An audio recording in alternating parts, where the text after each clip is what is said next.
Welcome to Emotional Support Water Bottle with Hannah and Ailish. I'm Hannah. And I'm Ailish.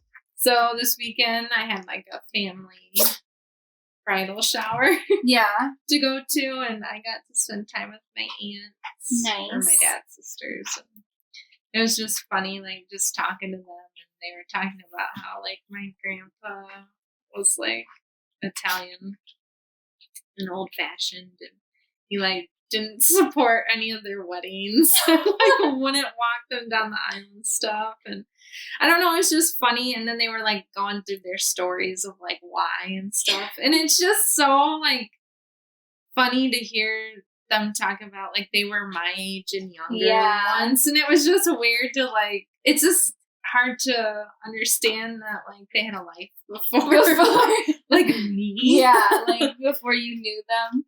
And it was just so funny. And then when my aunts, two of the older sisters, decided to move out, it was like he thought they were running away. Like he considered them running away. Like he couldn't understand why they were moving out of the house. Because they weren't getting married. Right.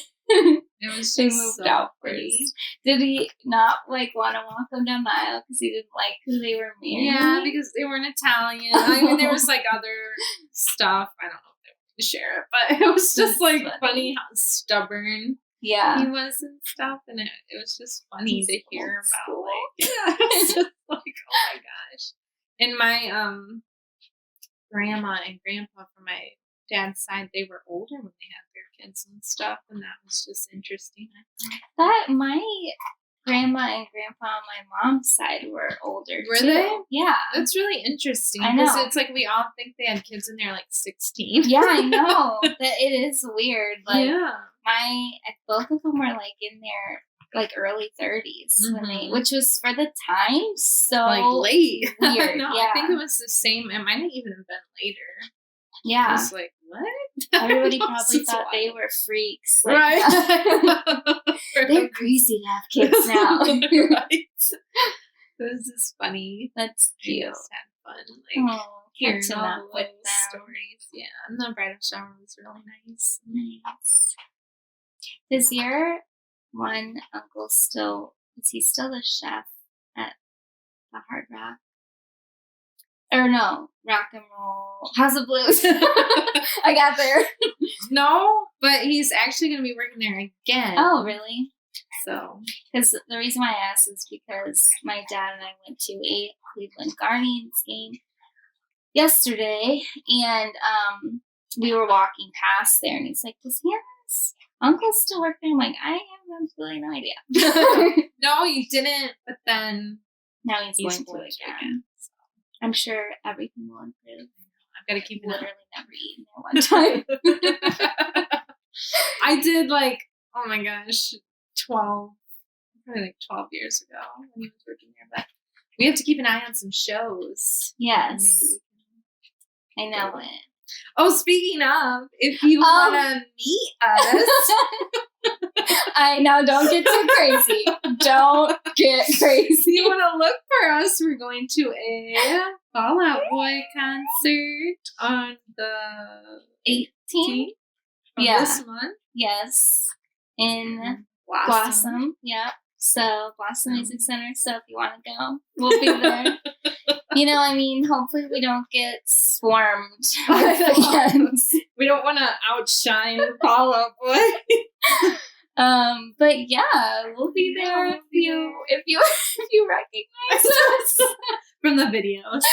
Speaking of that, though, I'm really excited, but also I have no idea what to wear. No, me either. I was going to talk to you about that. I was like, I don't know if I should just be like jeans and like a tank top, or if we should try to get like. Well, and I was looking at like merch and stuff on Etsy because I'm like, there has to be like old stuff like from when we first had our old shirts. I know. Did we have stuff? I literally had shirts that we got at Hot Topic.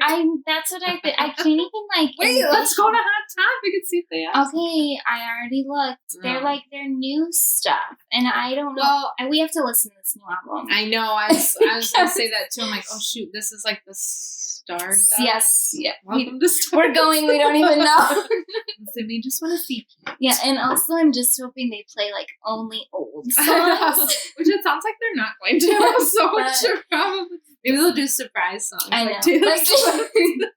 Guys, tonight we're only gonna play Infinity on High. Sounds good. Perfect. But yeah, I don't know. And I was looking at I don't know. I don't have a connection to this new album, so it's hard with like the merch, and nothing on Etsy was really catching my eye, and they didn't have a ton that was like vintage. So I don't know. We might have to just go simple. Yeah, I'm thinking like tank top. I don't know. Is it going to be hot? We'll have to look. We'll have to Probably see. with this freaking weather. So anyway, yeah, it'll be fun. So come on out. To tell you about that. Yeah. Sign some autographs. We'll be making some content. Yeah. You know. Check out the Insta. Yeah. So, yeah. Anyway. Maybe we'll gain some new followers. I know, we can tell people about it. I was so upset, not to go off on a tangent thing, but I went to Whole Foods and there was this guy out there that was trying to promote himself, giving out CDs and stuff, and then he's like, was asking people if they had Instagrams, and then it's kind of like, oh yeah. And then when I went back in, I was like, shoot, I should have made him follow us on Instagram, and then we follow him. Yeah. But when we went back out, when we were done, he wasn't out there anymore. I was so mad at myself. I wish I would have thought of that in the moment. It's hard because, old story, we've said this so many times, that we've been out of the social media game. I know. So it's just like I'm not used to. And even when we were on, we never were promoting ourselves. No. Like, hey, follow me. So it's just so weird to have to shift. Yes. And you're like, oh yeah, I have an Instagram that I need you to follow. But yeah. Anyway, sad. I know. We just have to feel more comfortable with talking ourselves up to other people and saying that we have a podcast. It's hard for us to do for some reason. I don't let anyone know. No. Anyway, we could talk about the Orange County Housewives. Yeah, just a quick little recap. I watched this I don't know. I think on Thursday or Friday, so I'm trying to remember. Good thing I wrote. There wasn't a whole lot going on in the beginning. No. Just Tamara being the mega instigator. Oh my god. I was getting so mad at her. Let me see what I have. I wrote she's being two-faced. Yeah, so she, I'm glad Taylor ended up calling her out. Yeah. And was like, no, you were saying it too. And then Tamara takes Heather back into the bathroom and it's like, no, this is what Taylor said. And then she was doing that to that Jen girl too. Yeah, she's playing everybody. It's bizarre. And then with that Jen, she goes, well, because Ryan is that boyfriend. Mm-hmm. She's like, well, Ryan came in and told my other friend, I'm gonna do her, and talking about Tamara. And she's like, tells Jen right in front of everybody. It was so rude. It was so weird because she made a point before when she brought it up initially, and she's like, well, I just have kind of felt embarrassed to even say anything. Mm-hmm. And then everyone's like, yeah, you should say that to her privately, but definitely bring it up. And when she brought it up was when people were trying to come at her. Yes. Come at Tamara herself. She completely deflected and goes, well, Jen, I wasn't going to say this, but me. And I just felt really, I don't know much about Jen, but I felt really bad for her in that moment because it's that's so embarrassing. It's just so weird because, I don't know, Jen seems to say that, they have, a deeper friendship, a true friendship and stuff. But after all that happened, and then, which obviously we're going out of order here with the episode, but it's whatever. It's our stream of thought. But she was like, okay, let's talk one-on-one. Tamara wanted to do it one-on-one. Okay, you should have done that from the beginning. But then it's it's almost like Tamara was gaslighting her. And then Jen was just so quick to be like, okay. Yeah. I know we're friends. I know, I felt bad. And then when, so then Tamara brings up all this stuff about Jen being with this guy who's a cheater and she's cheating on her husband. then that gets Gina all upset. Yeah. And it's like, so now, Tamara, you've gotten everyone upset. Right. And I was Gina's like, having a what freaking breakdown. Yeah, it's just... I thought going back to the beginning when Heather and Tamara snuck off into the bathroom, and then in Heather's confessional, she was like, I would be really disappointed to hear that Tamara was actually saying these things. And I was just like, well, wait till you watch this episode. This is going to be a good reunion. Yeah, I know. Tamara's going to have a lot to explaining to Yes, because she really is. After that kind of happened, everybody's all friends again. They go back to the villa. Tamara was just like a drunken mess. It was just kind of insane to even watch. The whole episode, she was so all over the place. And I don't even even that part where she's like, towards the end, getting everybody upset. It's like, what are you doing? She was all over the place the whole episode. Well, it's like, I don't even know how I feel about it, because I do enjoy the drama of housewives. It's fun when they have these stupid fights, whatever. But you also kind of expect at this point, these women aren't in their early to mid 30s anymore. You know, a lot of time has passed. I would expect some growth to be happening. And I just feel like all of this is just classic Tamara that we've seen from the beginning of the show. It's like, why aren't you evolving? And I feel like being on a reality show is so jarring, because if you do watch yourself back, it's like obviously they edit stuff, but it's like, you still did those things, and it is a stark reality check for yourself, and it just feels like she isn't even taking her actions and realizing how she could do things differently. Right, because we've seen those old, we weren't even going to break this up, but we saw the old clips of the way Tamara was treating Gretchen the whole time, and it's like, okay, I'm not going to bring this up because hopefully she's changed, but it's like, and I don't think she'd do something like that again. Yeah. But she's being such an instigator, and just she's just treating people kind of badly. And it's almost like she's coming out and wanting to be like, well, I'm the queen bee and I'm back, and I'm going to show these girls how I play. And she just wants to pit everyone against each other, and just her being the only true friend. Right. That's almost what it seems like that's what she wants. Yes. But clearly we're all watching the same show. They're gonna look back and see what she said about Heather, what she was saying about Jen, and blabbing her mouth to everybody. That always comes back around, and it will be an interesting reunion, because they see all the stuff she said. And if that doesn't come back to bite her, I don't even know what to say, because there's just no way. How could these women not see that and want to comment and call her out, hello. Yeah. I don't even know what else. I thought Shannon, when they went out to do the farm work and stuff, Shannon literally in the overalls with the one side unhooked. Shannon is I feel like when we used to watch it, Shannon just always seemed nutty to me. But this time, I don't know, she's kind of a nice comedic relief. And then I don't know if I didn't notice it at first, but I didn't see until they were going back to the villa. She had freaking Wellington boots on. No one else was dressed Shannon was ready to get dirty. She was ready to work. Everyone else was in a cute outfit. Little bandana around their neck, hair perfectly curled. Shannon is just... Oh, and then when she had a horrible night of drinking, and then she was up to make breakfast, which I thought was really sweet, But her extension was that fake eyelashes or something that were everywhere? That they ripped off. But I even noticed when she had the little mini heart to heart with Tamara, while they were getting ready on the bed and stuff. And her extensions in the back are just, I see the track. What is going on? It's funny. She's just, she is a little comedic, really. But I don't even know. She has to be in on some of it, but like. I know, I feel like she's kind of like being true to herself, though. Like, that's the way she is. Which is funny. She's just a little neurotic. She's just a goofball.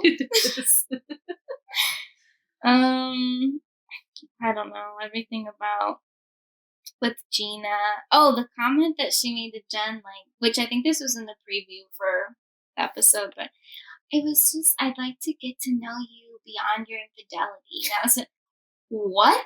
Like, what does that even mean? I know, it's like, first of all, it doesn't really affect you, but you're making it affect you. And does the infidelity just define her? I know, I was actually I guess I don't really understand the full story of what everything was happening, but why aren't they like, just keep, I don't even know, criticizing her over this? Yeah. And they're like, no, you were like going with, on like family things and like abandoning your husband and stuff. And it's like, just leave her alone. Right. I mean, gosh. I mean, and I think that she even says like, yeah, I acknowledge I made a mistake. Right.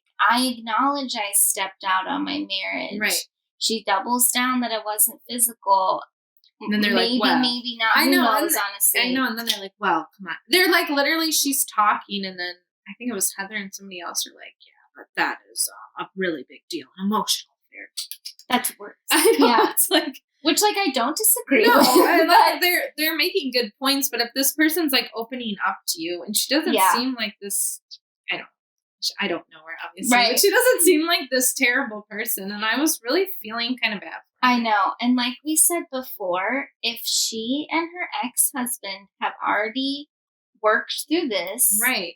Then why is it anybody, like, why are they still talking about it? It's like every single episode. Yes, bringing it up. They're upset about it. Everything with Gina, though, like, I did appreciate what Heather had to say at the end of the episode. Yeah, no, I did too. Because clearly she hasn't healed from whatever infidelities happened in her previous marriage. And I do think, while it was, of course, like very dramatic of Heather to be like, no, this is not a time to call. This is not what's his name? Travis problem. Yeah. This isn't a Travis problem. Yeah. Put the phone on. Everything's okay, Travis. Yes. She'll call you back. Like, okay, Heather. But like, she was true. She was right. Like, no, I thought he isn't your therapist. No. Like, you have to not bring that baggage to him. Right. Because it isn't like if you weren't, I get that you love him. I'm sure that he's a great person. He's supportive, whatever, blah, blah, blah. Mm-hmm. But to me, and then again, I don't know her. This is a small snippet of what we see in their lives. But it just seems like she shouldn't have gotten in another relationship if this is still affecting her so deeply. And it isn't fair for her to like keep running to him, trying like venting to him about this and being upset, because also like, how does that make him feel? I know, you don't trust him. So yeah, I don't know. I just thought Heather made some good points. She did. Talking in the little ATV buggy. Gina needed that. But also I feel like Gina ended up getting kind of mad about that or something.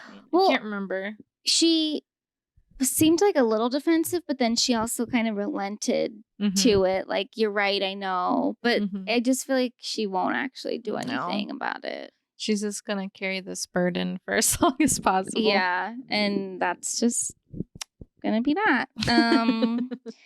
I thought it was weird that we had, like, a whole montage of Tamara relieving herself 2 feet from the camp. Like, why did we zoom in and why am I watching that? Like, that was uncalled for. I thought it was funny, too, when they were all fighting and those, like, ranch workers were like, should we go over there? Yeah, and they're like, well, I'm hungry. I'm ready to eat. That was kind of funny. But. That was funny. Yeah, I mean, that was pretty much it. And then I looked up like the preview for next episode because I watched it on Peacock, so it doesn't play coming up next. So I looked it up on YouTube. Literally, the one that I looked up, usually it's like a minute, you know? Mhm. This was 7 minutes long. Oh, it's like that's I watched like a the sneak whole preview. episode practically. Oh. So that was weird. And honestly, I don't even remember what happened. So No, me either. I think they're like still fighting. About the same stuff. Yeah. Per usual. So yeah, that was pretty much it. It's just a lot of Tamra being... I know. We'll have to see how all this ends up, but I'm not very happy with her. No, she's acting ridiculous. Yes. Another thing that happened this week, actually it just happened like a couple days ago, it was so bizarre, and I have a lot of mixed feelings about it, was Jonah Hill's ex-girlfriend, Sarah Brady, I think it was Brady. I think it's Brady. I couldn't read my own handwriting here, but she released a bunch of text messages and screenshots of stuff that Jonah Hill allegedly said to her. And she's just saying that he's a narcissist, a misogynist, just alleging all this abuse. And I screenshotted a bunch of them.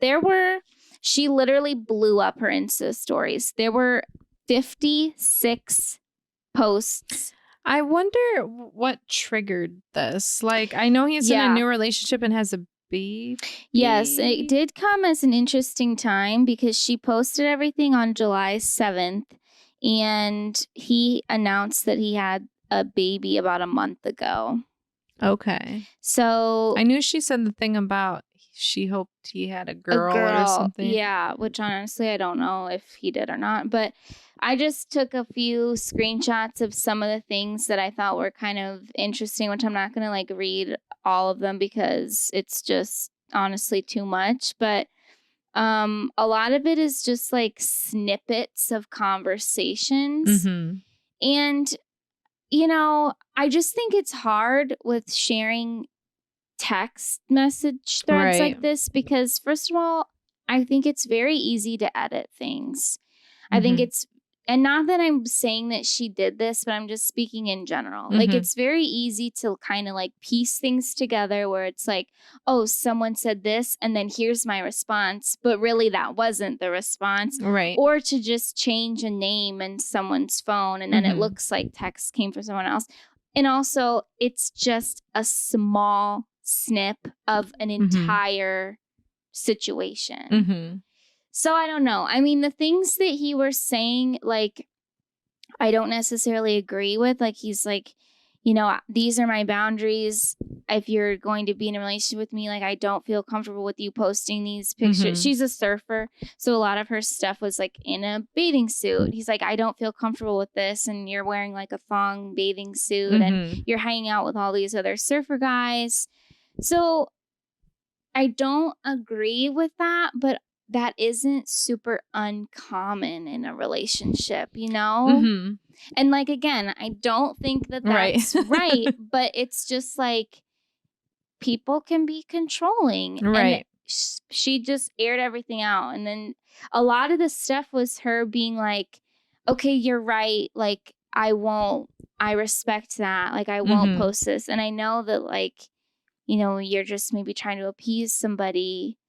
But it just seemed so bizarre that she just was I don't know. It just is freaking weird. And it ranges from like text message, like huge long things from between the two of them. And then also messages that I'm guessing was between friends or people who were like reaching out to her in support after she posted stuff to memes, to videos, it was like, oh my goodness, a lot. So like the one thing she wrote, someone being an emotionally abusive partner doesn't mean they're a terrible person, parentheses, often stems from their own trauma. And at the same time, it doesn't mean it's okay. But also, everything you posted and said, you're saying he's a terrible person. Right. Like, she flat out is saying. She must have got like backlash or something. Right. And it's almost like, I don't know. I'm not even going to go through and read all this stuff, but it's just like so much of and you can look at it later if you want to, but, and then we go into stuff about like this upcoming movie or documentary that he's making with like a couples therapist. I don't know. And then it was just bizarro. Like, it was bizarre. So yeah, I hope my ex has a daughter. Like, it just seemed really like, where did this come from? It seemed very manic, and I know nothing about this girl. No. But then today I saw that Bethany Frankel, of course, shared her 2 cents. But I think what she said was very valid. What'd she say? Where she's like, I don't know about this whole situation. I haven't dug super deep. I don't know these people. But, where's the line? Mm-hmm. Like, is it okay to just start sharing text messages between people? Mm-hmm. I mean, if we go back to messages that I've sent to, like a boyfriend or a friend even, it's like someone could probably screenshot that. Like my husband's definitely would have some very incriminating. So it's like, is it fair to just take, it's like that's in such a vacuum, and to like take that one moment and then throw that out and use it against someone? I know. I really do wonder where like all this came from. Yeah. Like what triggered all this, why we had to do this about him. And I was looking through some of the comments in Bethany Frankel's TikTok, and people were like, he did clearly state his boundaries. Yeah, because when I haven't really looked into this, but when I first saw it, I was like, that jerk. Mm-hmm. And then when I like read it, and I was like, okay, these seem really like ludicrous things to say, but he is telling her like, this is what I expect in a relationship. If you don't want to do that, then we don't have to be together. Right. But I don't know. Like, I don't know. It's, and I'm not really saying that like I'm taking a side or one party is at fault and another one completely isn't. Like, I'm not even really doing that. It's just from the snippets that she posted, it's like, okay, that what a like horrible way to treat a partner. But also, it seems like that kind of started early on in their relationship. He said, hey, this is what I expect. This is what I'm comfortable with and not comfortable with. Like you said, if you don't like that, then we don't have to do this. Right. And she agreed to it. And maybe she was just in a cloud of like love and affection and agreed to it. And now she's looking back and she's like, oh. That was really damaging. Yeah. Like after all the years, like I'm really suffering from this. But I guess how they literally dated like less than a year. Mm-hmm. So they weren't even together like that long. Mm-hmm. But it's like, so what does posting this stuff get you? Like, does this make you feel better? I know. I do wonder about that. And I don't know if they don't. I don't know. I just feel like if I was famous, I would try to like not do that kind of stuff.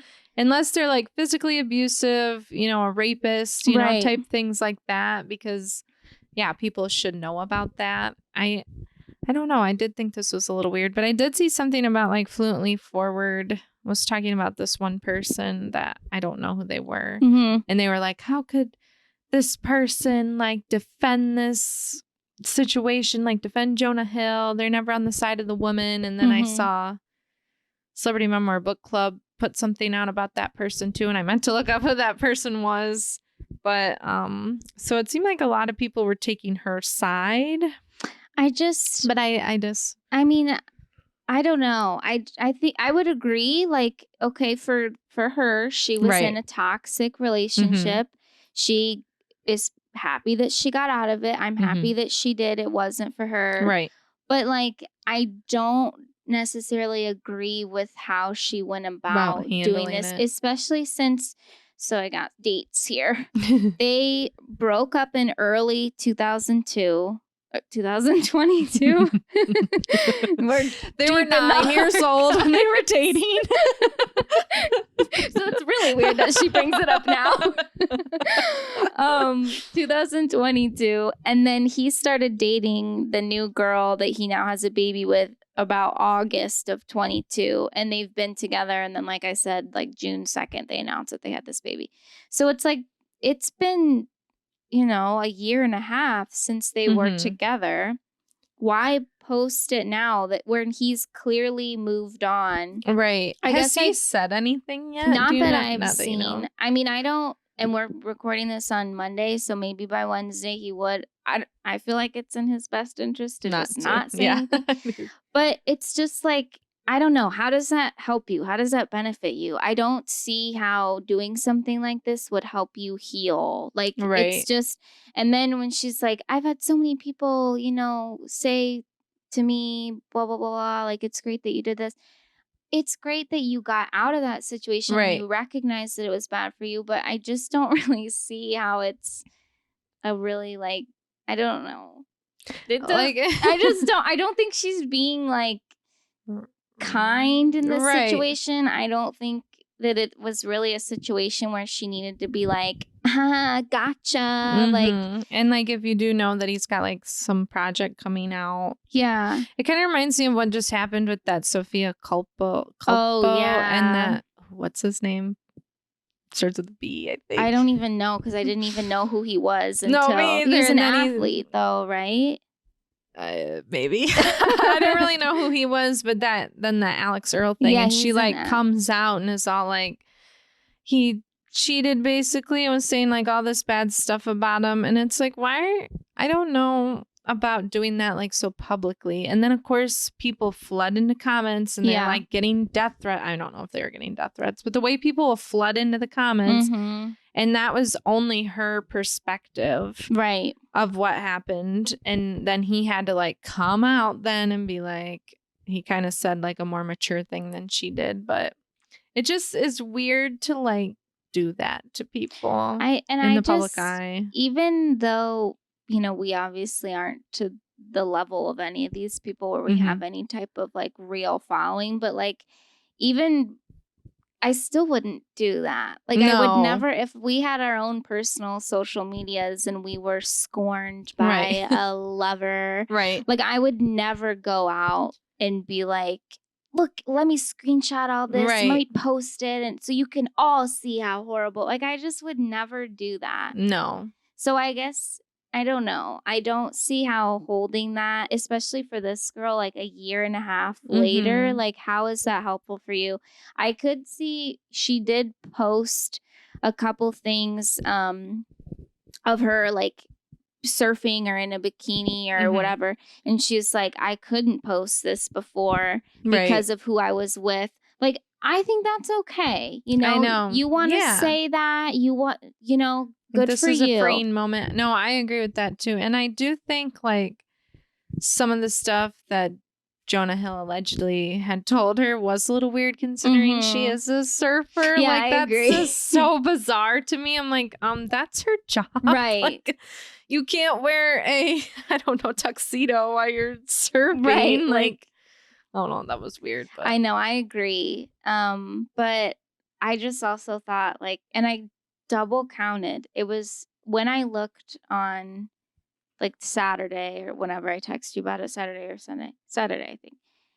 I double checked and it was 56 posts to her Insta story. Dang. Like that's like a manic level to me of like, you just were kind of unhinged, whatever triggered this, like you just kept going and going and going and going, like 56 in the span of like how long? Like, I couldn't see the whole time, but it is hard to, like you're saying with the text messages, because it's like if I got one bad text from my husband and then I posted it, I'm not showing all the crazy things that I was manically texting him. I know. There was one, I think that there was one that I screenshotted it and I can't remember. Maybe I didn't. But it seemed like it was after. No, it was. Where was the one? There was a date on it. It was like after they had even broken up. So it's like, it almost, here. 8/31/22. So that looks to be about the time when he got with this new girl. Mm-hmm. And she snipped it, so it's only what he said, Mm-hmm. nothing what she had said before. And he said, even the person I loved and shared a bed with uses me and can't just be like, yeah, you were super nice. It hurts so badly, but I'm done apologizing. It was so lovely. I was so lovely to you. That's all we have. Right. So it almost, I mean, when I see that and she put a date of August of 22, to me, it almost seems like she was like still, saying stuff to him. Like clearly they weren't together. He had moved on. Mm-hmm. Did she see that? Did she get upset? Like, why were you still reaching out to him? Like, what was the context of this? Because when you isolate that one thing, like, I don't know. It just is, we're not seeing the full picture. No. And I will be curious to see if he ends up saying anything. I want his screenshots. Probably deleted them. It's just, that's what's weird too. It's like, why would you keep this? Like, did you screenshot it at the time? Did you keep these text threads for a year and a half? Like, I guess I just don't understand what you're hoping to gain from this. Right. Like, do you want him canceled? Yeah.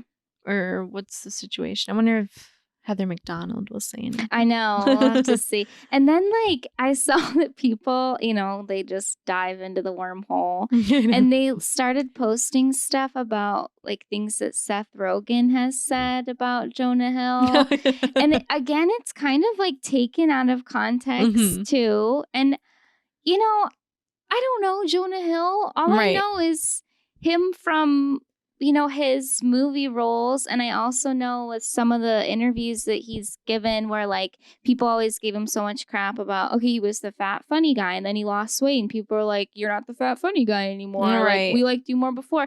And that clearly is a huge insecurity for him. So from what I have seen from little snippets, and like, he's not my favorite person of all time, so I haven't like dug into his life. But like, it seems to me like it's clear that he is an insecure person. Yeah, it definitely seems that way. And didn't he say like a little while ago, like he wasn't going to do press anymore because it just upsets him and is so bad on his anxiety. And he's like, I'm not doing it anymore. So clearly he has struggles with that type of stuff. Right. So then also with the stuff that he's saying and being kind of controlling in a relationship. And he even said in some of the texts, like, that's a trigger for me. It makes me feel, uncomfortable, whatever. Like, it's an issue for him that maybe he is or isn't working through. But like, if if he has anxiety, it seems like he's being pretty open about like these are vulnerabilities of his that he's kind of overcompensating for with a partner. Like, I don't know. If you weren't happy, you weren't happy, you got out, wonderful. Just leave it at that. I guess maybe talk to your therapist about it. Yeah. Like, and then she threw out too something about like being bipolar. I'm like, okay, like, is that where this is all stemming from? Like, it was just bizarre. Like, I saw the e-news alert pop up and I was like, this is weird. And then the more I read into it, I'm like, this is really freaking weird. I know, it was getting pretty intense. I need like a real breakdown of it to understand what the heck's going on. It was like, what it kind of reminded me of, when that person that we went to school with kind of had their like mental break and they would post all this weird stuff online. It just is like felt like that. Yes. Yeah, that could very well be. And since we kind of had like that weird experience with that, I feel like we can maybe notice that more than everybody, than some other people who are just on this bandwagon of But, I mean, we'll just have to see how it develops. Yeah, we will have to see. If he does respond, if he doesn't, I don't know. I know. Well, and then that's the thing, too, that sucks about that. Then it becomes like this war. Like, if he comes out with all, like, I don't know, his version of stuff or, like, stuff that she said, then it's like everybody's going to flip around. And then they're going to come attack this girl. Because that's also what Bethany Frankel said, which was so interesting. She was like, when everything first started happening with Amber Heard and Johnny Depp and just Amber was putting stuff out there, it was one-sided and everybody was on the Amber train. Right. Then we got to trial and actually got more of the full story and the script flipped. And then it was like everybody's on the Johnny train. Yes. So it is so like, you know, you only are going to show what benefits you. Right. And it's like you're only going to come at it like anybody who agrees with her maybe was in a similar experience, but some people are going to agree with him. Like, no, I think that's normal to say there's boundaries and blah, blah, blah, blah, blah. And I feel like it just depends on how, like, what your experience with something. Through. Yeah. Well, it's so weird. I mean, now we're like going really deep into this. It is like interesting. Yeah. And it's like, we don't know anything about him. Maybe he also got out of this relationship and was like, wow, like, look how I acted. Look at the things that I need to work on. I am going to do that. And I am going to be better in my next relationship. Right. And like, we don't know what his relationship is with his current partner. Right. Obviously, they, you know, made the decision to have a child together. So it seems like it's positive. Right. So it's like, does it now like weirdly affect their relationship because she's coming out and saying this stuff and maybe she is experiencing it or maybe she's not and she's like, what the heck is this? Like it all blows up into something so much bigger than what people initially think. Right. And I definitely think it probably should have stayed private. Yeah, I agree. If you want to send all these things to your friends, then go ahead and do that. But I don't think it's necessary to post it. 56 screenshots when I last checked. There could have been more. Don't know. You know, that is wild. It's a lot. But anyway. Interesting. Should we take a little break? Yes. Okay. Let's take a break. Okay. We're back. You know, sometimes it doesn't put an ad in there, even though like I add our one ad. So then sometimes it's like, all right, we're back. After 1 second, less than a second. I know. But I've heard it does that like when I'm listening to some other like semi-smaller podcast, still bigger than us, but it'll do that to them too. So it makes me feel a little better. Anyway, so you were reading a new book? I was reading a new book. We wanted to talk about the Kardashians. We've been kind of wishy-washy on it. Because I guess we have like mixed emotions. Yeah. But I conveniently got Kris Jenner's book to listen to on audio or whatever. But I will say the book is very outdated. Yeah, because it came out in like 2011 or 2012 when I looked it up. Because I looked it up too after you told me, and I'm like, when was that released? I know. And then I just saw the photo of her on the cover. I'm like, oh, it was a while ago. Many surgeries. But this book was not at all what I was expecting. I thought this was going to be like a freaking MJ's chocolate chip cookie recipe. Or this is how you clean a granite countertop and this is how you clean a marble. It was not that, I wouldn't say at all, but not to that extent at all. Like the beginning was kind of like totally Kris. Yeah. And the end was totally Kris, but the middle was so juicy. Ooh. We got the whole O.J. Simpson trial. Like, this is like a literal true crime book. Like, I was blown away. I was not expecting all that. I mean, she went through the timeline of everything about when she met Nicole and O.J. Oh my gosh. It was wild. It was so interesting. Like, that whole section. I mean, and then, you know, it like went in when like, oh, and she had this kid and this kid and that kid and the divorce and blah, blah, blah. But it was wild. And it was so interesting to think about. Well, because I didn't really know this. I knew she knew OJ from Robert Kardashian. Oh, yeah. But also, I don't know if you knew this because I didn't know it. So after those two split up, OJ was also friends with Caitlyn Jenner. And so they were a couple friend again with Nicole and OJ. Wow, that's a really so she interesting dynamic. So she like was double couple friend up, like Wow. going on vacations with the four of them, like Robert and stuff. Yeah. And then after all that, then they were going on vacations with Caitlyn and all of them. It was wild.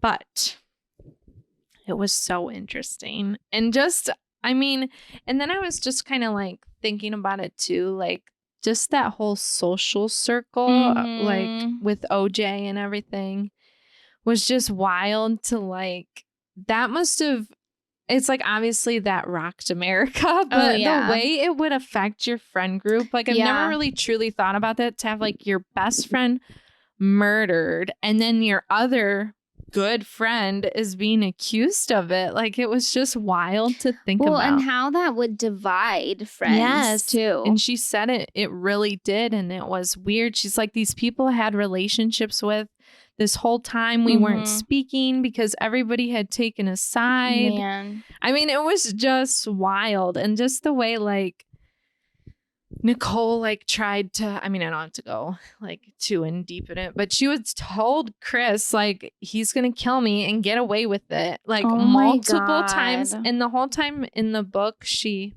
kept saying, I really didn't know.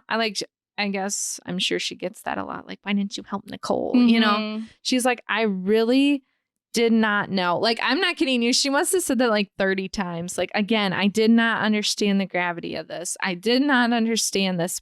But in a way, too, it is tough because these are these like kept housewives. And OJ is this super likable guy and America likes him. Yeah, it's like, no, she probably didn't want to believe it herself. And she did say Nicole didn't say a lot, but she would like say stuff like that. And Nicole thought someone was stalking her. Oh my God. It was really sad. Did you, as like a small pivot, but still about Nicole, did you listen to that one episode of Juicy Scoop where Heather McDonald had? That lady on there. And they were talking about how she knew him too. But it was so interesting because I mean it kind of goes to what you just said, Chris said, where she was like, you know, not like earlier that year at New Year's, like I was there with them and they're this like happy couple. Right. So it did really seem like they were very tumultuous up and down. Yeah, that's what Chris kind of ended up. She's like, now I really understand what she was going through. But once you're like a friend and you're in that, especially when you're friends with the couple. Yes. Like you have so many amazing times and you see so many amazing facets of their relationship, but then like you don't always see what happens behind closed doors. Right. And then if your friend kind of tells you little snippets, you're like, oh, okay, but like, you know, me and my husband get through those things. Right. And then, look, we just went to Cabo together. Right. You know, like, it's so easy to kind of dismiss that, I think. It was. And I do think she lives with a lot of regret about that situation. But, I mean, she was, like, explaining it. Like, I just didn't think that was ever going to happen. If I ever would have thought that would happen, I wouldn't have. And not to make any type of excuses or anything, but that was a different time too. I know. You know? It really was. And I feel like that social circle, I mean, there's probably a lot of like corrupt things happening. Like, not again, it's horrible, but I'm sure there were quite a few husbands who like laid hands on their wives. And then all the cheating and stuff. And so it's not to say it was tough. Commonplace, but like I think it happened a lot more and it was kept more under wraps. Right. And it's not like Nicole could get on Facebook or Instagram and say all this stuff. Like, you know, if this were to happen today, like if you came and told me about, you know, horrible things or you felt like you were being stalked, your husband's gonna freaking kill you, I'd be like, whoa. Right. Like, we need to do something. I know, especially with like the way we talk about true crime now. It's like, I just feel like it's such more of an open situation to talk about than back then. And I just... That part of the book was very... And of course, that's just from her perspective. Yeah. But I mean, it was so good. Sad, you know. Obviously, the whole situation is sad. But just specifically with Chris, like to be the friend. I know. And she's like, it consumed everything about me. And she's like, and it would be weird when I was around, my ex-husband. Yeah, because he was a lawyer for him. Yeah. And she's like, we'd be like, are you wired? And then he'd be like, are you wired? It was like they couldn't even have like good conversation. And what a horrible position for Robert Kardashian to be in. I did feel like she had talked pretty like sympathetic for him. She's like, I couldn't understand why he was doing that, but then I understood that he was his friend. And I guess that later there was like a Barbara Walters interview, and Robert Kardashian did end up saying, I did have doubt, but I don't know, that part of it was awesome, but it came out of nowhere. It literally did. I'm like, no way. Like, we just got the like dates, play-by-plays from the trial. Well, it was her memoir. There was a couple other things I wanted to talk to. It makes a lot of sense. I mean, we know that Kris Jenner has like a major work ethic, but that really did truly start from like her grandma to her mom, and that men just weren't really a part of their life the way women were, and just like that really strong like women work ethic that I think really comes through obviously in the girls. And that was kind of interesting too. And she her dad like left, but then she ended up having like a relationship with him later. Oh, and her grandma left the dad because he was unfaithful and like kind of just did everything on her own. And then her dad left her mom, but then she ends up reconnecting with him, and then he ends up getting a car accident and passing away. And she has this stepdad though that she considered her dad, but then he ends up passing away. Oh my goodness. She's like been plagued by like really tragic deaths. It is so interesting because especially for her grandmother, like it wasn't commonplace for women to just do stuff on their own. Like, no, I'm leaving. Yeah. And I'll make it work. Like, yeah, Kris even said that. Yeah. She's like, no, like I'm doing this thing. Yeah. So yeah, it really does make sense that she's so driven and everything that she does, really. Yes, it does. I'm going to say something kind of controversial. This is my hot take, just taking away from the book. Okay. I don't think she really loved Robert Kardashian. Ooh. I know this. I think she loved him, but not in the like burning desire. What makes you say that? She was 17 when they met. Oh, really? I didn't know that. And he was 17 or 16, in my opinion, but definitely 17. But they didn't start dating until she was 18, allegedly. Because he's older, yeah, right? I think he's like 12 years older. Oh my gosh, I didn't realize it was that much. So he was like older than she was, and then they got married. Well, they kind of had like a back and forth thing, but he's like, I can give you anything you want, and blah, blah, blah, money-wise, and then they got married. She basically has 4 kids right away. Then she's like 30 and ends up having this first affair, or this only affair. I don't know if I believe that she only had one affair. Because Kris Jenner was gorgeous. No, she was. And she had this affair with this like 22-year-old guy, which I'm pretty sure everybody knows at this point from the book and stuff. And she really was like saying, there was no like desire anymore in our relationship. Wow. And I just didn't feel good. And she's like, she really regrets it though. But I think the biggest thing she regrets, in my opinion, is that she didn't love Robert the way he loved her. But I mean, if you think about it, we see this kind of happen a lot where it's like this 18-year-old girl or just a young person gets married. And then all of a sudden they're 30 and they're still young. Yeah. And like, they've wasted all this time. Not wasted time, but it's like she had to go from being like a teenager to a mom immediately to all these kids. And I just feel like. Well, and especially in this situation, like Robert would have been in his 40s.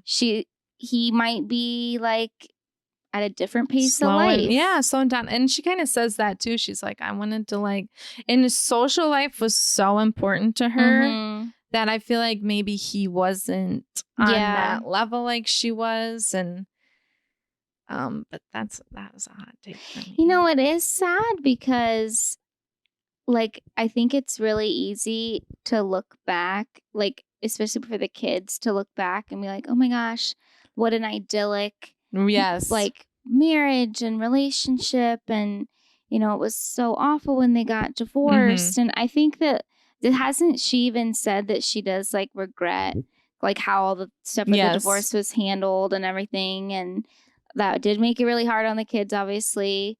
But I think it also made it hard because, like you said, he did like really love and care about her. I know. I think, and I just feel like she just did not feel that way for him. And I feel like that's her biggest regret. Like, I really wish I could have just loved you. But she can't like fully say that. Yeah. Because that's it would hurt her sad. kid. It is. And I felt really bad. And I also felt like she really loved Caitlyn more.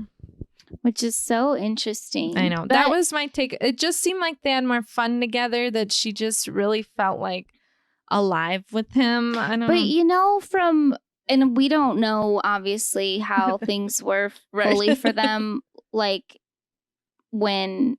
before the show. But when the show started, and I know some of the stuff was for the camera, but like clearly Chris wore the pants in that relationship. And she basically made him who he was. You know what I mean? Like, obviously he was the Olympic, but she really went in and resurged his career made the money. And the thing too was I don't know. I mean, I'm kind of like, feel like the Kardashians act like they came from this very humble beginning, but that's not the case at all. Like, Robert had money. Yeah. Like, he was a very successful And lawyer. then so when she went to Caitlyn, there wasn't a lot of money, quote unquote. But then she got them to the point where they were living this fabulous life. Yeah, because she was, I think, and I didn't read the book, but just from stuff that we've heard over the years, it's like once she got the divorce, it was like, okay, now I am on my own and I have to figure things out. That basically what happened. Like, he cut her off, like Robert did, which, I mean, he should. I think he was trying to teach her a lesson too. Like, oh, you're going to leave? What do you got? And she basically had to rebuild by herself. But then when I think she probably did marry for love with Caitlyn, then Bruce. And in the book she does refer to Caitlyn as Bruce, because this was before the transition. So if I do accidentally say Bruce, it's because we're talking about the past, right? And in the book and everything, and just how we knew him. I thought, and maybe this was I'm sure it was brought up about the transition and stuff in the book. No, it wasn't. This was before. Oh, it was. Right. You're before. Right. Oh. She needs to put out there's one. Like, I know, that's what I was going to say. I would love to, because so much has happened in the past 10 years. And two things that didn't age well were she talked about Lamar, Chloe's wedding, Chris Humphries. Oh, God. I'm like, this did not. And that's the thing, too. It kind of like ended in that area before the epilogue, the epilogue was interesting. But it's like, I feel like she could have, because it kind of ends in a way where like the show starts and how the show started. And then she's like, and then I'm going to catch you up. Yeah. And it's like, we have these weddings. And I felt like to touch on like the transition thing, like what we saw in the show with that, like, I mean, that was so challenging for Chris. I mean, for everybody involved. But for Chris, like, especially with what you said, like, this was the man that she married and loved because she loved him. Right, in my opinion. That's what I took from it.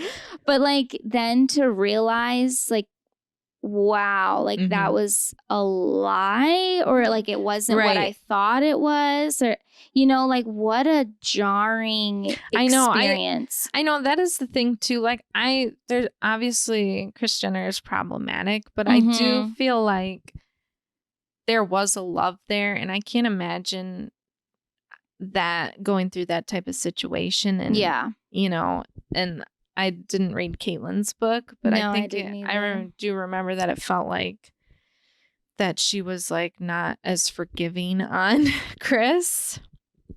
So I do think it would.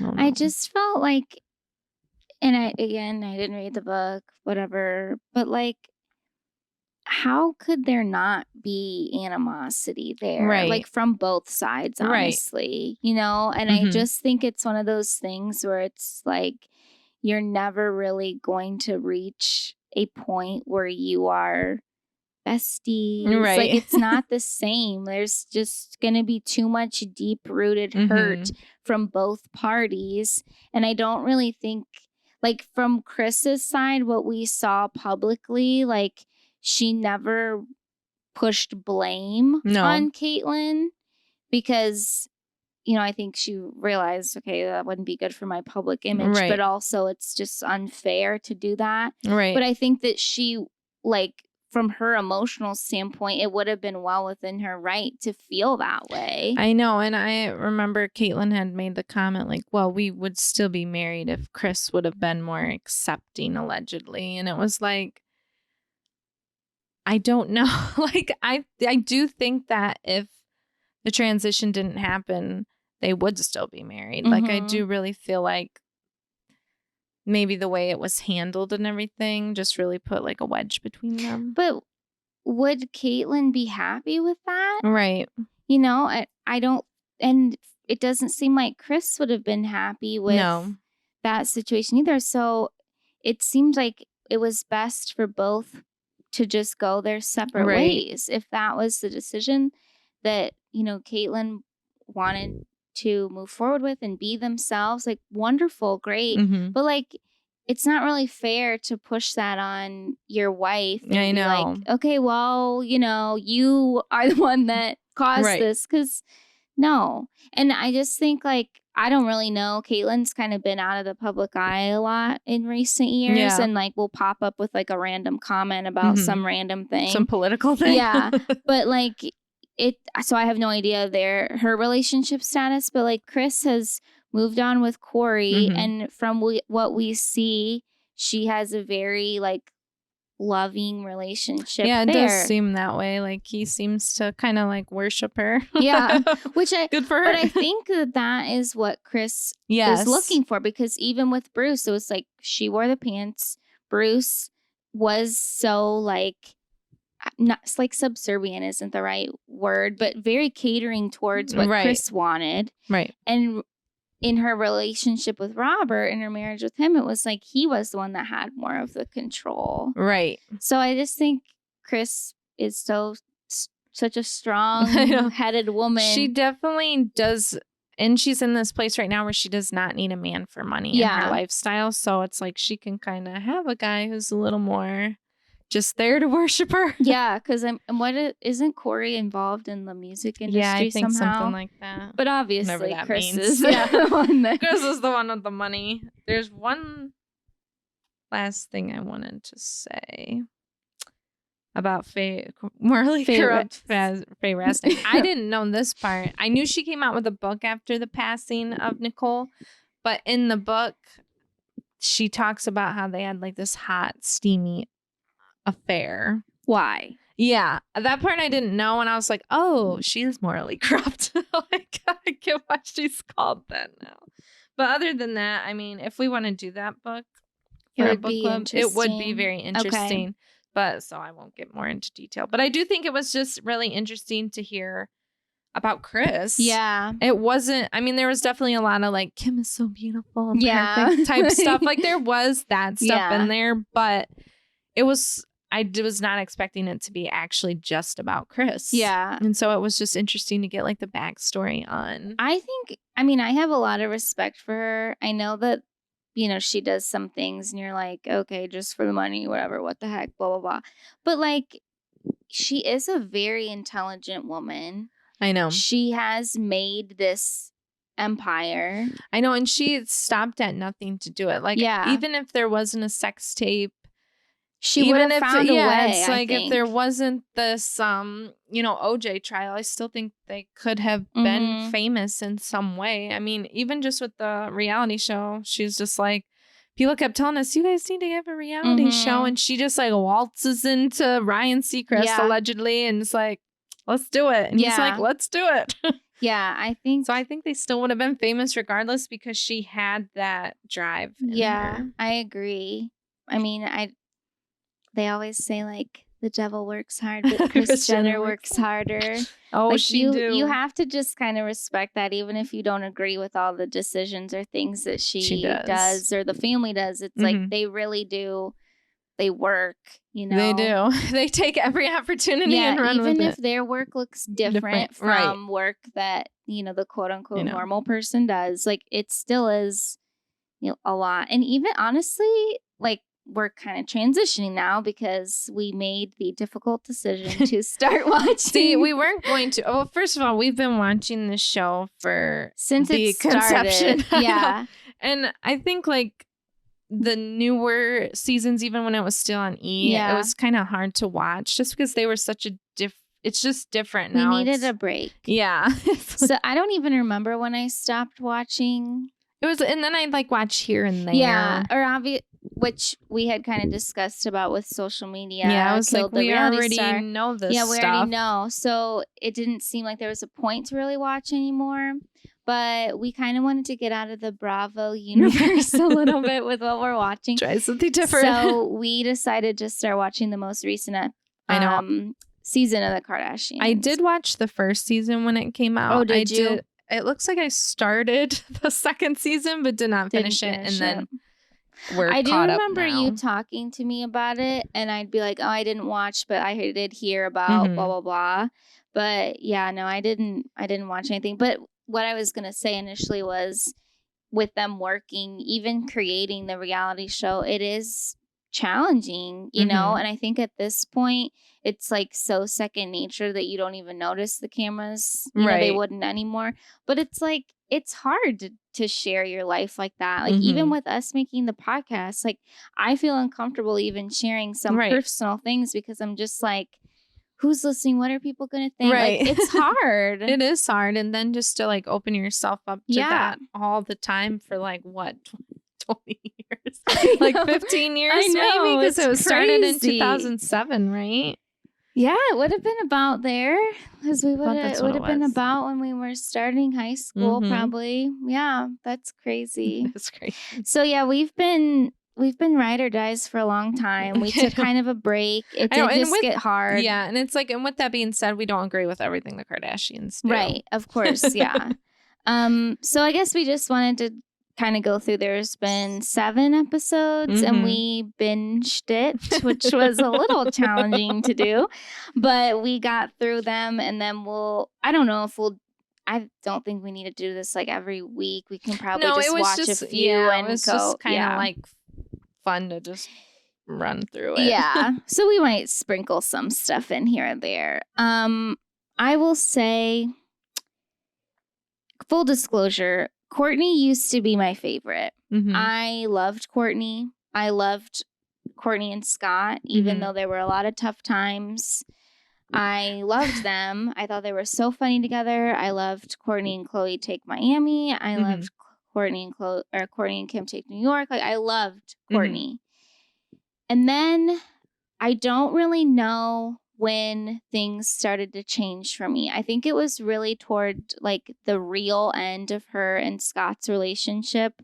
And I think a lot of it too was just like I was getting older myself and starting to have different feelings about her actions, I guess, or just seeing it in a different light.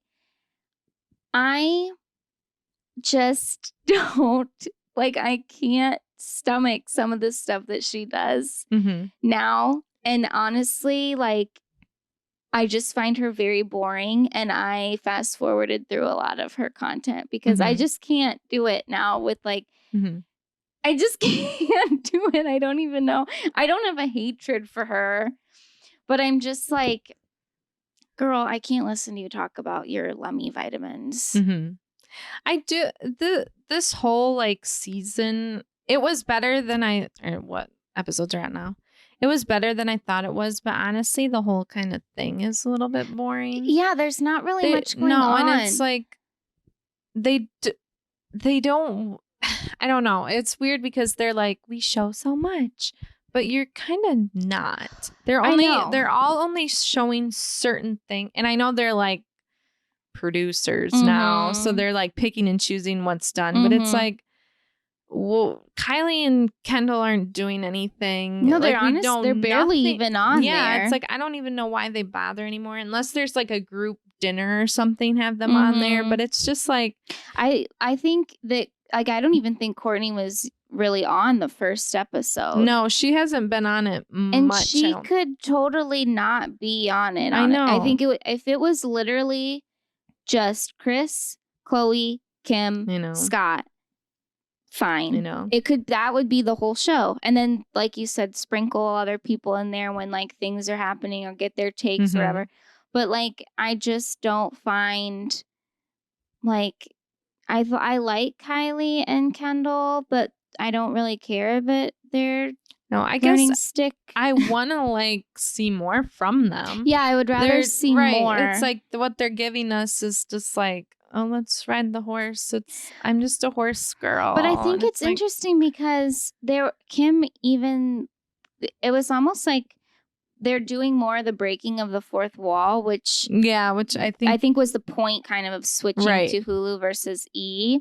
But like when she was, I don't remember what episode it was, but when it was her, Chloe, and Scott on the couch and they were all talking and they were talking about that, how like people are saying we only show what we want to show. And Kim's like, we give so much. Like, I agree that you and Chloe do give a lot. You do. But it's like you still are only showing what you want to. And I don't even, like for Kim and Chloe especially, I don't even think that it's something that they're like, consciously doing. I think that they're just so used to like, okay, I need to be strong right now. Like I might cry in the bathroom by myself later, but I'm not going to do it on camera and I'm not going to do it in front of my family. So we don't see the full picture. Right. It's like we're just seeing like Kim doing business things. Which I like find interesting. No, honestly. and it is interesting. Yeah. And then Chloe kind of like, being honest about her skin cancer thing, but she's not talking about, and it's like, I understand that too. Like Kim, I mean, she talked about Kanye a little bit, but it's like it's hard to like put stuff out there about like other famous people. I know. So it's like, I understand that, but also, for Chloe, that could be a really relatable topic to talk about that type of stuff, like getting cheated on and trying to raise this baby. And I do think she tried a little bit when she was talking about like surrogacy is hard. I think it kind of came off bad. I know. I think it did. I think it must have been that last season when she got the baby and she was just like, because I think we saw it on or something, or maybe I somewhere. just watched that episode. I don't know, but this time, she did kind of like open up a little bit more, and I guess I was kind of like, was it the surrogacy or was it the fact that you were having it with this guy? But the whole thing with that was really bizarre. It was, because it was like, she clearly says, I don't want to be with him. We're not going to be in a relationship. That's the reason why I got a surrogate, was because I wanted my kids to have the same dad, but I didn't want to sleep with him and get pregnant. Right. Like it wasn't like Kim where it was medically, she shouldn't have another baby herself. So that's just like, you could have not done that. Like no one forced you into surrogacy. You could have chosen to just have the baby yourself, or you could have just waited until you found somebody else that you actually cared about and wanted to have a baby with. Like, so but I do appreciate how she was opening up a little bit and saying like, it feels very transactional. Right. It's uncomfortable because this woman just birthed this child. I know. And she was basically, seemed like she was alone. Like Tristan wasn't there. Yeah. And it's like, they weren't allowed? Even right. Like, I don't know. I know we don't know any of that part of it because, I mean, she didn't really talk about it, but it does feel like, I don't know. I did like to hear about that, but it was just like a bad situation. I feel like that was what was causing the baby. And and just like stuff. And just how she just talked about it, and even where she'd like clearly look kind of irritated or let out a sign, it's like, okay, like, can you pretend that you love the baby? I know, and it's like it's hard to like judge her because I just feel like there's probably just like a lot of negative like energy around this. It's like then he freaking still went through with the surrogacy thing, even though he got that other girl pregnant. And it's like, I feel like she really let that hinder her relationship with the baby. And I'm sure it's probably better now. Yeah. I mean, it's not like she's being neglectful in any way. But I mean, she was honest in saying how like this wasn't hard what for I me wanted. to bond. Yeah. It's like, or this, I didn't want it to have to be like this. Kind of. But something I kind of noticed too from the book, since we're talking about the sons, is how like I feel like the men are just such side pieces to them. Like they don't really matter. And I feel like I kind of even noticed that like just like on social media, like they always post pictures of their daughters, but never the sons, it feels like. And I don't know. I just feel like the way they have men in their life are just not an important piece to them. Yeah. And to be honest, it almost felt a little bit like that with Rob. Yes. Like he was I mean, I remember Kim would say some pretty nasty things to him. The only one that was like nice to him was Chloe. Yeah, it's like he was it's like, why is the mom giving him money? He's a deadbeat idiot brother. Yeah, it's like they just don't. I don't know. They have such a weird relationship with men. Yeah, and even just in their romantic relationships, you know, it's just so like, I don't need a man. I know, like, but I'll have you. Right. You know, and just with some of the stuff that Kim has said about Kanye recently, where she's like when she was talking to Chris, I think she was like, you know, he accused me of infidelity our whole marriage, and people don't know what we went through. Okay, but you guys were married for quite a long time. Yeah. You had 4 children with him. I know, you kept having kids with them. So, and I don't blame her for that. No. But it's just like, you know, were you both kind of using each other a little bit? I know. Like, I know it does kind of feel that way. It's like, I know we've talked about this before, but it just feels like it's really important for them to have their kids to all have the same dad. Right. And versus like, what is this family I'm bringing these kids into? Do I love this person? Are we a good fit? I mean, everything with Courtney and Scott, I mean, that was the beginning of it, where she just kept popping out babies, and like their relationship was not stable. And even Scott was like, you want another one? Like, are you going to keep like, what are we doing? Right. And she wouldn't commit to him. But that's fine. You didn't want to commit. He clearly did. And I think it's good that she didn't. Everything worked out the way it was supposed to. But it was just like, she really just wanted the kids. I know. Have you heard? Okay, this is conspiracy. Okay.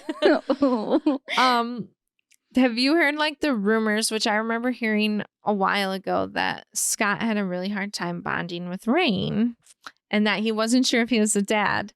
And then I heard, you know, that was a rumor that I didn't even believe that Justin Bieber was the dad. But when you see this little kid, I can't unsee it. I know. That looks like Justin Bieber. I mean, you gotta like wonder, like I don't know. You've got to wonder. I know. I'm just saying. I'm just putting it out I know. there. Well, and things were murky there. They for were a while, little, especially around that time, because I feel like she wanted to not be with him anymore, but she wanted more kids. Kid. So it's kind of like we're in this like limbo but thing. It's just so. It's almost just, I know, maybe.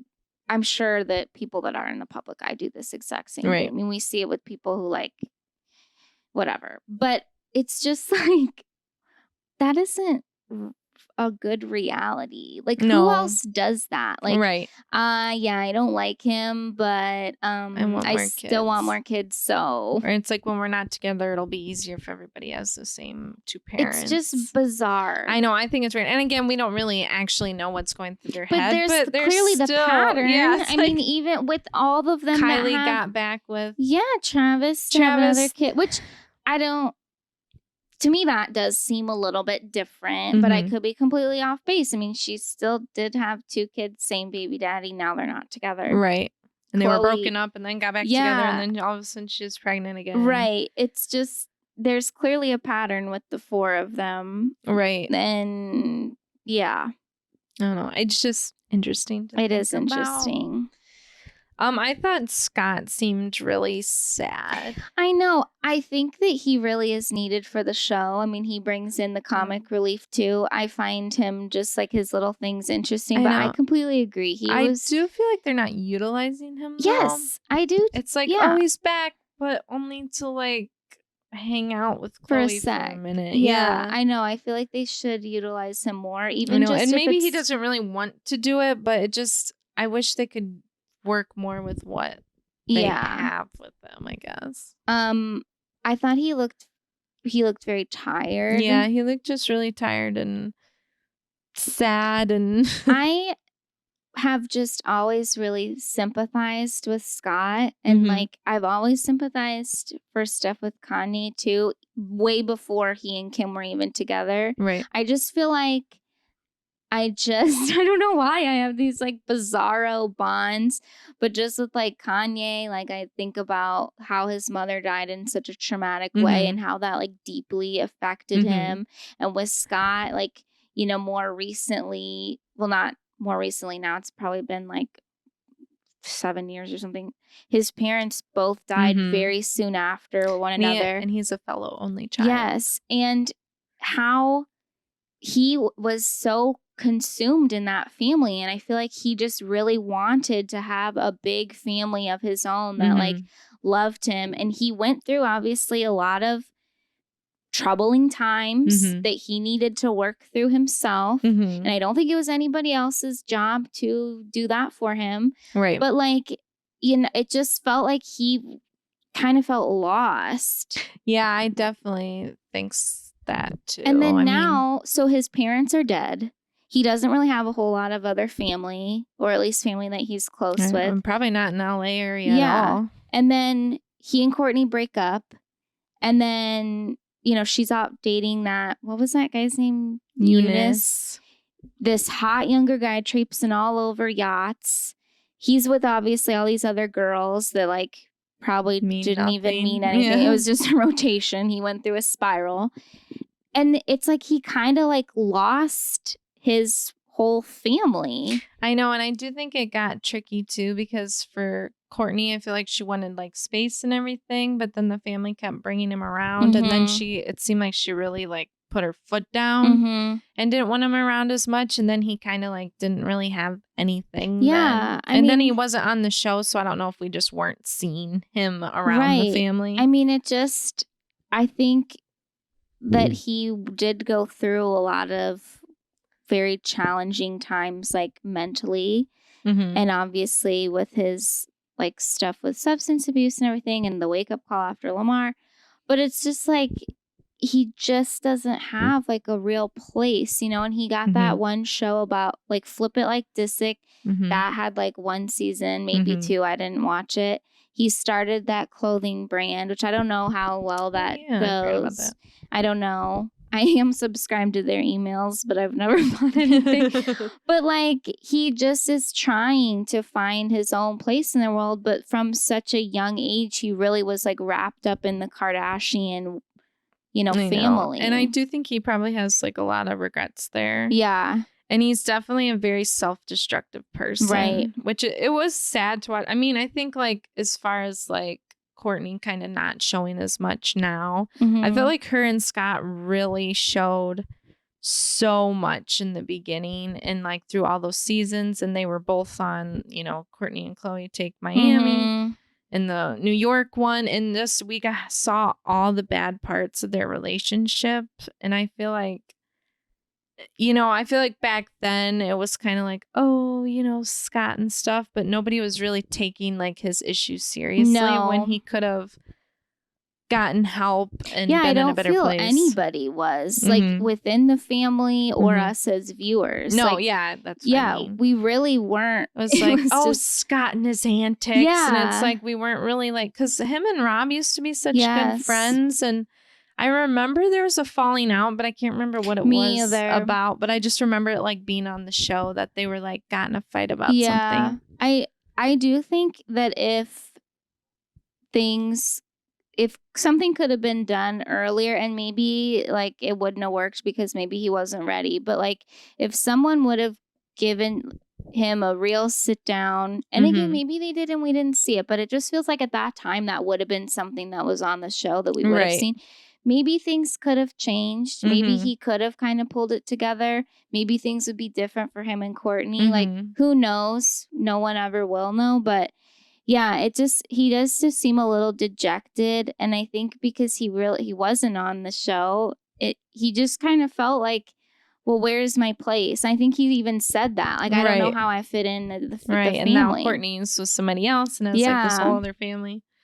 But I do miss all like the Lord Disick nonsense. I know. And I thought seeing him with Kim and North pulling that little prank was so funny like, because it just reminded me of, it's me, Todd Crane. I missed that too. That was so funny. Even in the book, she had like mentioned those people just like knowing them, and I was like, it's me, Todd Crane. Like those are the good old days.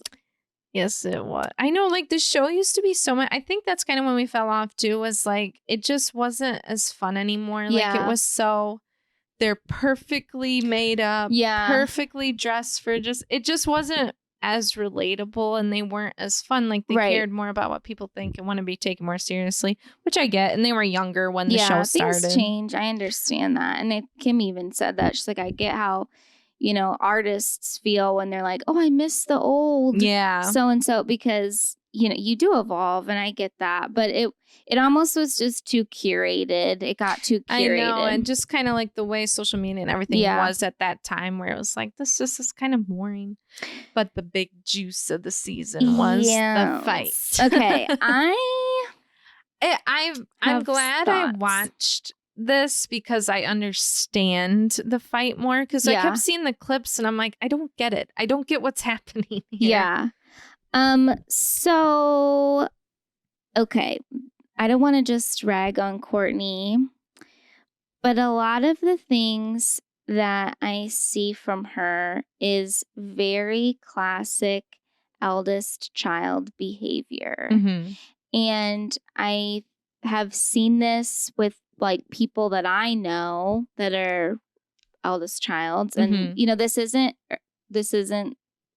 a blanket that everybody's like this, but it's like it is about her like a lot of the time. And this situation specifically, it was like she couldn't get out of her own little narrative that was focused on her. And even with like, you know, how she's kind of talking about it to other people. Like, and there were even points with like where she was talking to Kendall about just with like something with Chris and being a perfectionist or whatever. It's like she just kept like talking over Kendall when Kendall was trying to make a point, and it's just like, no, I'm going to talk over you. I'm going to interrupt you and make it about me, make it about how I feel. Like, I'm a perfectionist too. It's because of mom. Like, just so classic, like eldest child behavior. And I guess it's just, those are things that I find frustrating with the whole Dolce & Gabbana thing. I believe that she is mad about this because they didn't ask her. No, that's what I got. I feel like she thought that she had this really great relationship with them, and that Kim came in and swiped it from her. And I think she was more hurt by Dolce & Gabbana, but obviously you can't be mad at them, basically. So she's going to be mad at Kim. So I definitely think that's where the hurt was coming from. For sure. I think the rest of it was kind of like, well, no, it looks like my wedding. But the whole thing was such an absurd way of thinking, because it really doesn't matter if this looks like your wedding. And she's like, this is my vibe. No, it isn't. It is Dolce & Gabbana. all of it is not you. This isn't your identity. This isn't, I've been doing this last 5 summers. It doesn't matter. It's not you. Like they created these looks. You decided that you wanted to choose them and have them be the vibe for your wedding. And then they maybe were kind of inspired with, and honestly, like the 90s stuff was having a resurgence. And they're like, let's bring this out. This makes sense. I'm sorry, but like Kim really is a way better fit for that than Kourtney, I believe. That's my opinion. And if we're talking about somebody who's this huge star, who do we want to collaborate with? Of course, a brand is going, such as Dolce & Gabbana, is going to choose to do that with Kim Kardashian, who is very well known within the fashion realm. So I just was like really frustrated when she kept saying like, it's my vibe. I want to find my own like way and my own identity. That isn't though. That is Dolce and Gabbana. That is their identity. You can't just take that and call it yours. You didn't create all these clothes. Like, I just thought that was kind of irrational. The whole fight in general was like something I just can't relate to at all. Like, well, first of all, I don't have siblings, so I don't know what that sibling competitiveness is like, especially in a family where business is so important and who's got the best this and who's making the most money. Yeah. But I saw where she was coming from, but not in a way that I could relate to. Yeah. It was kind of like, okay, I understand why she had her feelings hurt because she used them. Like, I understand how she had her feelings hurt by Dolce & Gabbana. Yeah. But I thought that, and I could see like, okay, I wish Kim would have like just kind of let me know and like acknowledged that it hurt me. But with that being said, I mean, that was an incredible opportunity for Kim. Oh my God. To do that. I mean, I can't, I'm like, I was just watching that. I'm like, that is just like, it's unbelievable. I know. I mean, even if you don't care about the fashion world or whatever, it's like, that was just so cool to get that opportunity. And I do think, yeah, she should have taken it. Well, and she kept saying like, it's about the money. It's about the money. I personally disagree. I mean, I'm sure that obviously that was a factor. Right. It's like all that leads to money. But to be given the opportunity from such a major fashion house to creative direct a collection is such an immense honor. I know. Like, it was I can't even fathom that. And like, that is so, if you were to turn down that opportunity, like, you would be an idiot. Right. I think that is something that Kim honestly would have taken if they were like, we're not offering you a dime. Like, what an opportunity. It's so amazing. And you know what? With Kourtney saying like, I thought that we had this relationship. The relationship was not yours. It was Chris's. Right. Chris has been friendly with Dolce & Gabbana for decades. She is the one that was the gateway for all of the daughters to have anything to do with the brand. So like, you might have like piggybacked and each of you made your own connections with them. But like, it wasn't like you fostered this and no. And also like, I think that their wedding, like Kim, like this was such a dagger, but like the wedding did look so sponsored. Like it looked so heavily like they funded the wedding. Right. You know, like, I don't know. I can understand how her feelings were hurt, but I really think that she kind of then twisted things around in her head to fit her own narrative. No, I definitely think she was purposely, the only person she could be mad at in the situation was Kim. So she decided to be mad at her. Or like was hurt by Kim when really she was hurt by Dolce & Gabbana. Yeah. But I did like that they ended up like making up. Yeah, I thought it was...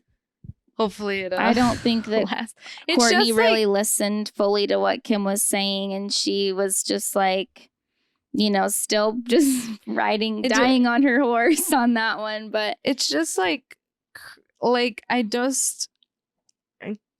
know I already said this, but I just can't relate to that kind of family dynamic. Yeah, or a sibling rivalry. Yeah, where stuff, especially on such an extreme level of money and fame and this and that. The thing that annoyed me at the end of their talk, her and Kim, was she's like, I think that you need to get to the bottom of why you do this. That was so twisted to me, where she is trying to take words that maybe were taken from her therapist about different things and throw it at Kim. And it's I don't think that you're understanding what this even means to Kim. So in Courtney's mind, it was all about money, but to Kim, that's not what it was about at all. She's like, no, I do know why I did it. It was a challenge. It was an honor, all these things. And Courtney's like, yeah, but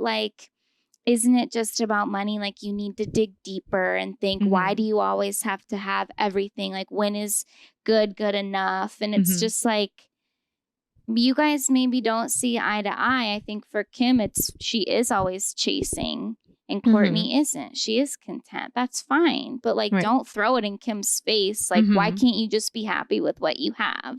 I don't know. That just was kind of a weird thing to say, I felt, to close out that conversation. Yeah.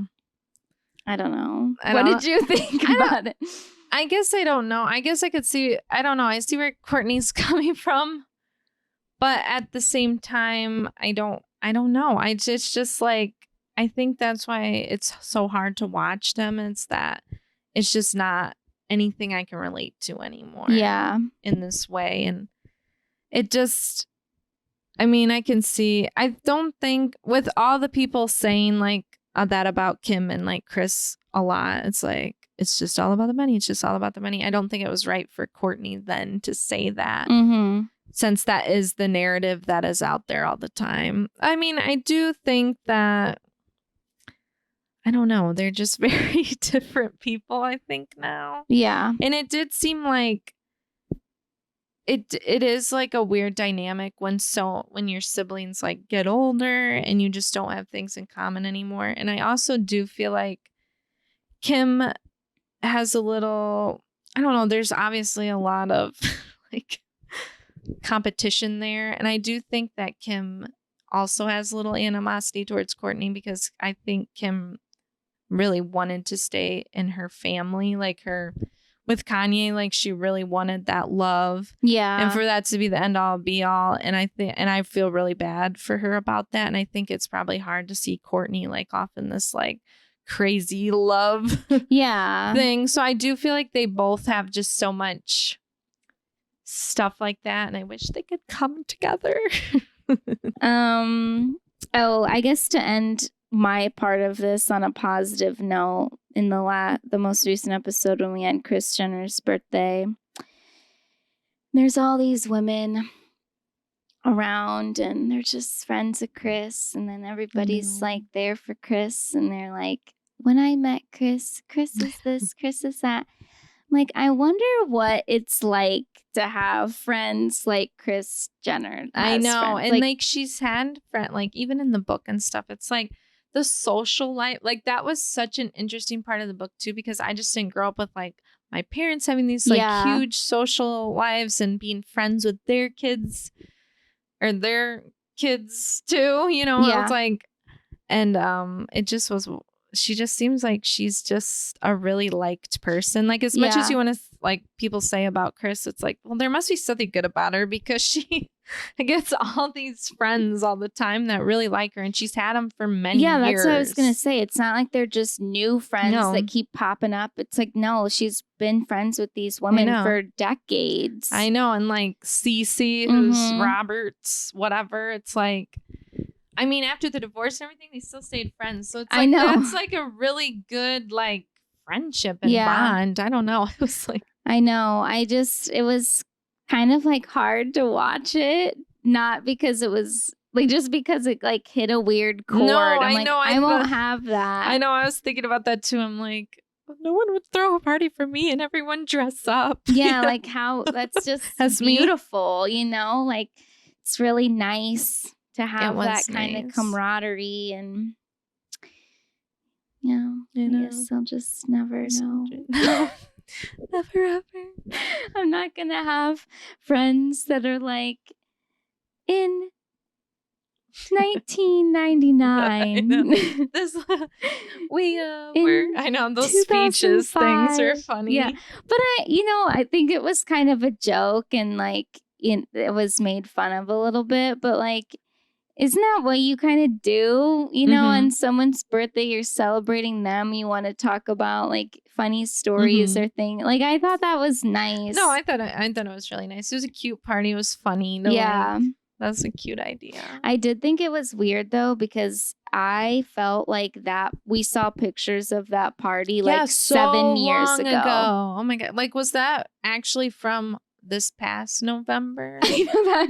But even then, I guess that was a long time ago. Yeah, I mean it's almost like been a year. 8 months. Yeah, I mean it just felt like I'd seen that. I know.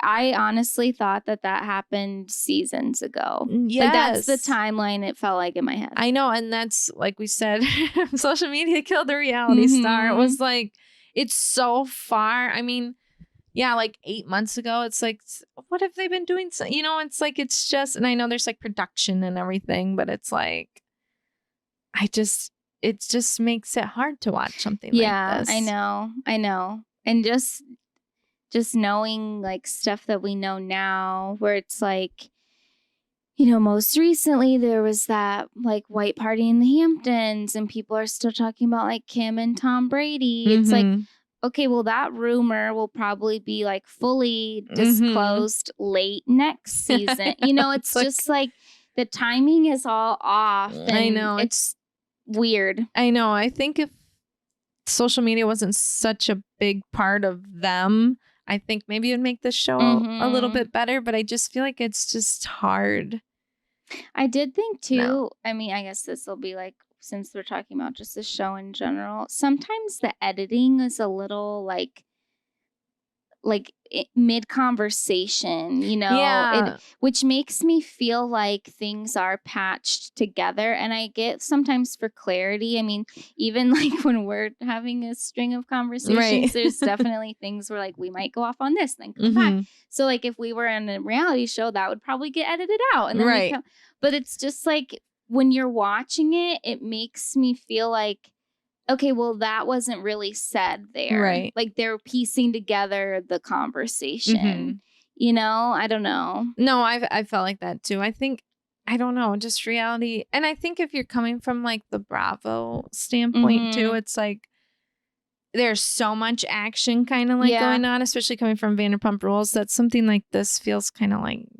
Well, and honestly, not to talk about Scandal again, but now that we have experienced that, and then we did have so many of the stars talk on podcasts, on social media about like things that were happening off camera that weren't shown and all these things, it makes you be like, it just makes you look at reality in a completely different way. It does. It's like I can see more of like, well, that's how that conversation ended. It's like, I know there's more to this conversation. They're giving us 30 seconds. Right. Even just like Kim and Courtney talking. It's like we didn't get like anything really. I know. That's it. There was just some editing things within that I'm like, okay, did Kim really say that after Courtney said this? I know. Or it just was weird. Or like the other season 2, there'd be like, if they were getting out of a car, they'd do it like super dramatic and stuff. And I'm like, what is this? I don't think they did that this season. No, maybe the one time when Kim was like going to a shoot for something. Yeah, it would be like every time they were like all getting together and it'd be like these weird, like still. Like come on. Well, and I just listening to a recent episode of Turtle Time, they were saying how like they're filming for Vanderpump and they were at, I think it was Tom the one night, and they were doing filming, and Riley, one of the hosts, was like, I almost like didn't want to be around that. I literally thought that. I'm like, now, because before Scandal, nobody really would have been paying attention to Vanderpump's picking back up filming. And then when I saw like, oh, okay, I already know that Katie and Ariana are going to be looking for stuff or something about her. It's like, we're seeing all this stuff and it's going to like ruin then Vanderpump because we're probably not going to see it till freaking like February or something. I know. And he was even saying, he's like, you know, I watched them all like get into work mode when we were just like, they were at Tom just for a night out, but like everyone was there because it was work. And then he had been to Tom or whatever, one of the restaurants a different time when they weren't filming and like saw the difference between how they acted. And then he was like, yeah, they were all sitting together and they had everything set up and they sat at this table and they had a conversation. And then I saw them take another take and they all had to sit back down at the table and, you know, and he's like, it just was kind of ruining kind of some of the magic for me. And I completely agree. Like, you don't want to see behind the curtain, you know? I know? That's why, like we said, we really just need to break the fourth wall and stop having these like forced situations because it's just not going to work anymore. I mean, anybody can take their phone out and take a TikTok of Vanderpump filming. People are. Like, I saw something with Tom and Tom sitting down and talking. Yeah, it's like... So I'm like, what's going on there? I know. I'm going to see everything before the show. I know. They're going to have to change something. And again, like, if Scandival didn't happen, we wouldn't know we this wouldn't as ever much. See that. But now that it has, it's like, what's this going to do? Or even, not to go off a tangent on this, but even like with the Hills too, like hearing Heidi and Spencer say, which obviously that was a very different time and the Hills was revolutionary for our reality TV. Yes. But hearing them be like, that was actually filmed on this night and they pieced it with this that was filmed 3 months later. And no, that wasn't even him on the phone. It was it's just like, oh my gosh, like so much editing happens. I know. It's like, I get it to an extent, but then it really just takes away the magic, really. And it's not even reality anymore. No, it's like, let's make all these people hang out when they wouldn't normally. And, but we digress. So I don't know. We'll maybe pop back in with the Kardashians if something exciting happens. So, did you have any last thoughts on that? Let me check. I mean, I think, I think that's pretty much it. The only thing was like, I really felt a lot of sympathy for Kim when she was talking about Kanye. And, you know, we don't have to get too much into that or whatever, but just so challenging. I know, like, you know, when we were saying, you know, about that Jonah Hill and that girl posting stuff online, like, I really do respect Kim for not doing that because she knows knows that her kids could see that. And she's like, I'm just really hoping it works out in my favor that my kids saw that I didn't say stuff. Because, I mean, he was just... I know. It's sad, you know? And I think that they will. And I think it's better for her to put the kids first in that situation. But it really does take a toll on her. It is sad. I thought it was interesting how... like, nothing was really mentioned about mental health with Kanye, which I found just kind of odd. I know. And I don't know if that was, like, a choice because... But, I mean, he's been open about having bipolar disorder. So I felt like... And I think that would have been... So that's, like, another thing where it's, like, I really wish they could have, like, dove into that. Like, what is that like to be... And, again, she probably doesn't want to say much, too, because of her kids. Right. And also, Kanye's still in the public eye. Right. But... It would have been nice to, like, what is that like to deal with someone? Because it's like she's talking about how it's challenging and things that he is saying in public about them or just in general. And it's like,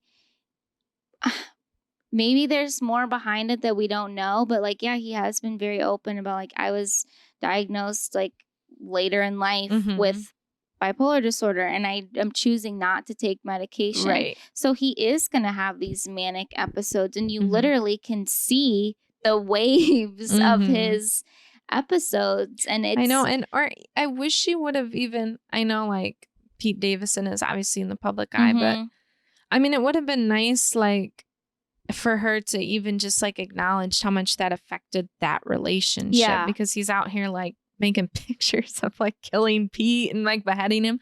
Like that was intense, and that wasn't touched on at all either. And I don't know, I feel like that would have been, I don't know, that's what I want to hear about. I know. And I would love to know, like, is Kim seeing a therapist herself? Right. Like, I mean, because I think she really needs to kind of process and have a safe space to process her feelings and just get her emotions out with someone who has nothing to do with her family. And maybe she is, like, I don't know. You know, I know, because I feel like Kim keeps herself, I mean, I don't know Kim, but it just seems like she keeps herself so busy that I wonder what will happen when she actually just sits by herself and like processes things. Yeah. You know, she's always go, go, go. I mean, that's a coping mechanism, and that is helpful to an extent, but it does catch up to you. I know. That's what I'm kind of like, I guess not worried about, but like, but I mean, and it's interesting to think about, like, is she just like, oh, well, I can do this? And I don't know if that's what Courtney was trying to like get at. And that's the thing too. It's like in these conversations, nobody's bringing that up. And I know they've probably already had these conversations off camera, like, you know, amongst the parents and everything. But it's like, it just would be, I don't know, it would have been nice to kind of see a little bit of that. Yeah. It's just a lot. It is. And I think like you said, it's hard because he is such a public figure, and I know. She also doesn't want to say or do something that he could then use, trigger him. You know? Yeah. It's just such a challenging situation. But I thought it was interesting that they didn't even touch on like his mental health struggles or Kim's own mental health struggles, how that's affecting her, and like, is she concerned for her children? Like not now, but like with bipolar disorder, like I would even be worried, like, okay, is this something that one of my children could, right? Or like, how does this gonna affect them? Yeah. If their dad is having, you know, a situation. Right. An episode. Yeah. I don't know.